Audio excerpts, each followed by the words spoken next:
कि 5 बरस तक के बच्चे को कोई भी पैकेट का सामान नहीं खिलाना चाहिए। पहले दूध, दही, छाछ, मक्खन, मुरब्बा, ये सब घर पे बना हुआ आइटम बच्चों को खिलाना चाहिए। दुकान पे जो पुड़ियाँ आती हैं चुरमुरे की, पुरपुरे की, लिपिस्की, चिपिस्की, ये सब बंद। तुम्हारे बच्चे पीले पीले से हो रहे हैं, हाथ पैर सूख रहे हैं, बच्चों में बिल्कुल तेज नहीं है, सुंदरता नहीं है। जॉनसेंस पाउडर पोत के भी बिल्कुल अच्छे नहीं लग रहे, इतने कंडम हो गए तुम्हारी औलाद। क्योंकि वो आलू पीली की, केले की वो टेढ़ी मेढ़ी सूखड़ी मूखड़ी चिप्स खामे, चुर्री खामे, चुर्री। अब बता चुर्री खा के कैसे भीम और अर्जुन बन जाएंगे? तो क्या खिलाएं गुरुजी? तो कथा सुन लो मारा। गोपियां माखन खिला रही हैं, दूध पिला रही हैं, दही खिला रही हैं, मुरब्बा, शहद आदि आदि। 5 बरस तक के बच्चे को यही आहार दो, घर का गाय का बना घी यानी कि मक्खन। 5 बरस तक के बच्चे को तपा हुआ घी नहीं खिलाना है, केवल कच्चा घी खिलाना है, मक्खन। पका घी बच्चे को कभी नहीं खिलाना है, कच्चा घी खिलाना है जो तपा नहीं है। और मैं सबको कहना चाहता हूं, आप सब लोग सुन लो, जितने भी बुजुर्ग हो रहे हैं, बुढ़े हो रहे हैं, जवान हो रहे हैं, मिश्री और माखन खाना सीख लो। सुबह सुबह बासा मुंह उपासा मुंह, एक पोटुआ भर यानी एक उंगली पर जितना आ जाए उतना भी माखन सुबह सुबह खा लोगे खाली पेट, तो मैं लिख के दे सकता हूं तुम्हारा लीवर कभी भी नुकसान नहीं पहुंचाएगा, जीवन भर हैवी बना रहेगा। पत्थर भी कभी कभी चला जाए दाल में तो सारा पिस के निकल जाएगा नीचे से, कोई पथरी अथरी ना बनेगी पेट में, पित्त की थैली ना निकलेगी। और गैस और एसिडिटी वालों को तो मक्खन जरूर ही खाना चाहिए। एसिडिटी में वरदान का काम करे मक्खन। चाहे सेंधा नमक के साथ खा लो, चाहे तो मिश्री और गुड़ के साथ खा लो, पर चीनी मत खाओ। भयंकर से भयंकर एसिडिटी को खत्म कर देता है माखन। इसीलिए छोटे बच्चों को एसिडिटी का ज्यादा प्रकार होता है, इसीलिए समझ सोचकर आहार खिलाएं।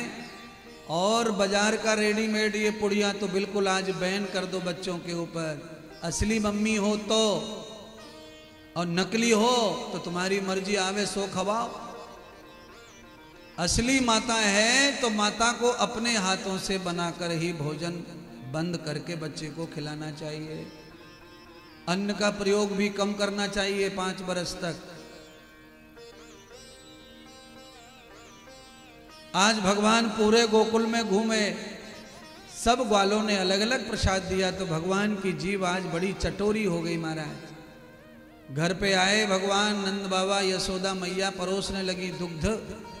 भगवान ने मैया को कहा, मैया आज मैं दूध नहीं पी सकता, क्योंकि आज तो मैं गोपियों के घर पेट भर आया हूं, मेरी इच्छा ही नहीं है दूध पीने की। सुबह मैया ने सोचा ठीक है, आज दिन भर खाया होगा तो कोई बात नहीं है।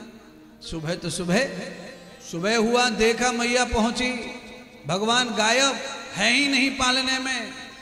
क्यों? भगवान को गोपियों के घर के चटपटे सामान की आदत सी एक ही दिन में हो गई महाराज। मैया दूध लेके आई सवेरे सवेरे, पालने के पास में पहुंची, है ही नहीं, वो तो पहुंच गए गोपियों के घर में महाराज। ताजा ताजा मक्खन बन रहा है, गोपियां खिला रही हैं, हंसा रही हैं, नचा रही हैं, बिठा रही हैं। आज गोपियों को अच्छा क्यों लग रहा है? क्योंकि बड़े घर का बेटा है, हमारे घर आ रहा है और हमारे घर का खा रहा है, तो अच्छा लग रहा है। 2 दिन बीते, 3 दिन बीते, 4 दिन बीते, 5 दिन बीते, 6 दिन बीते, 7 दिन बीत गए। आज यशोदा मैया लाला को लेकर बैठी और कहा, लाला आज तुझे 7 दिन हो गए, तूने 7 दिन से अपने घर का कुछ भी नहीं खाया। रोज चला जाता है गोपीन के घर पे, खा के आता है, पर ध्यान कर ले, आज ये गोपियां तुझको प्यार से खिला रही है ना, अगले हफ्ते यही गोपियां तेरे बाबा और तेरी नाक काटेंगी, आरोप लगाएंगी और तेरे से इनका पेट भर जाएगा और तू मान जा मान जा मान जा, रोज घर जाएगा तो तेरा सम्मान कम हो जाएगा।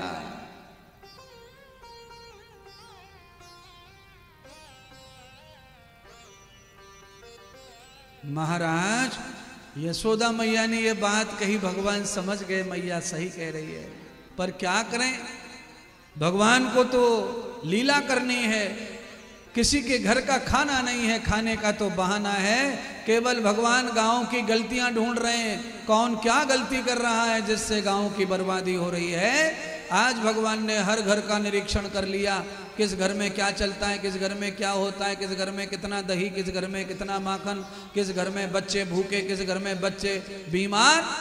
परमात्मा ने निश्चय कर लिया, आदर्श गांव बनाऊंगा गोकुल को।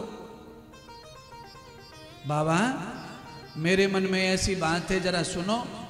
नंद जी ने कहा लाला कहो क्या है, तो कहा मैं बड़ा दुखी हूं। क्या दुख है बेटा?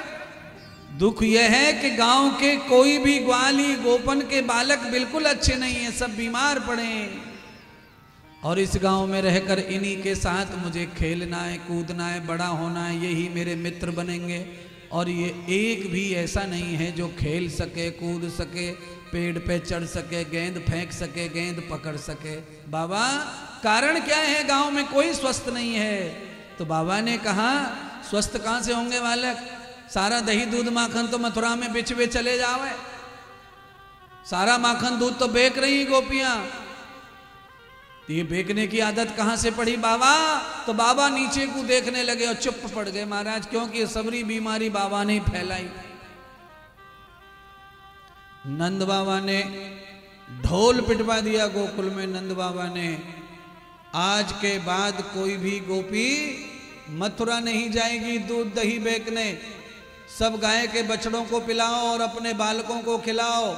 गाय का बछड़ा तंदुरुस्त होगा तो गाय अच्छी पैदा होंगी, बालक अच्छे तंदुरुस्त होंगे तो संकट में काम आएंगे, पत्थर भी तोड़ के लाएंगे तो भी कमा लाएंगे, पर शरीर में शक्ति ही नहीं होगी तो कैसे काम चलेगा।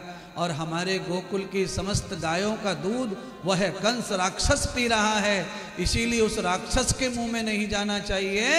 भगवान ने 5 वर्ष की आयु में ही आंदोलन किया और दूध को रोक दिया बेचने से। मथुरा में गोकुल में दूध रुक गया महाराज, कोई भी बेचने नहीं जा रहा है।